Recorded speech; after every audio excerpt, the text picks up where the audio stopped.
Moi, je suis étudiant en DSAA au pôle supérieur de design de Villefontaine.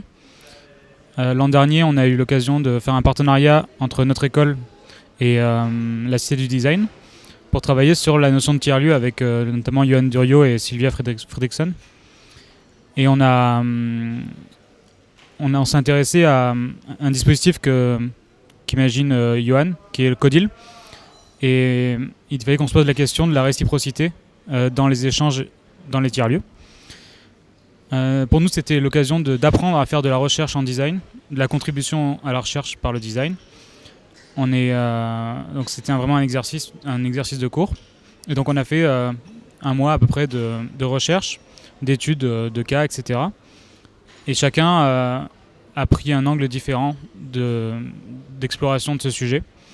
Et donc là, aujourd'hui, cette année, on revient pour faire un compte-rendu, un retour d'expérience de ce projet-là. Donc on va présenter chacun nos recherches, nos explorations et les dispositifs qu'on a pu créer pour mettre en jeu cette réflexion. Après ce témoignage, qu'est-ce que j'aimerais voir apparaître, c'est... moi, je vois plus notre travail comme un travail qui s'est greffé à tout un processus. Donc pour l'instant, c'est le processus Codil, mais je pense que ça peut donner lieu à d'autres forks, comme dirait Johan, d'autres bifurcations sur le sujet. Moi, je vois ce qu'on a fait comme une marche qu'on a construite pour les prochains.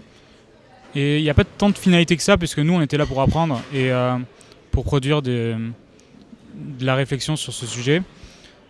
Nous-mêmes, on n'a pas de finalité sur ça. Maintenant, peut-être que ça va aider à faire avancer Codil, par exemple, faire avancer d'autres projets qui se basent sur des échanges dans les tiers-lieux, etc. Donc, c'est plus une pierre qu'on pose en espérant qu'elle va servir à quelqu'un un jour.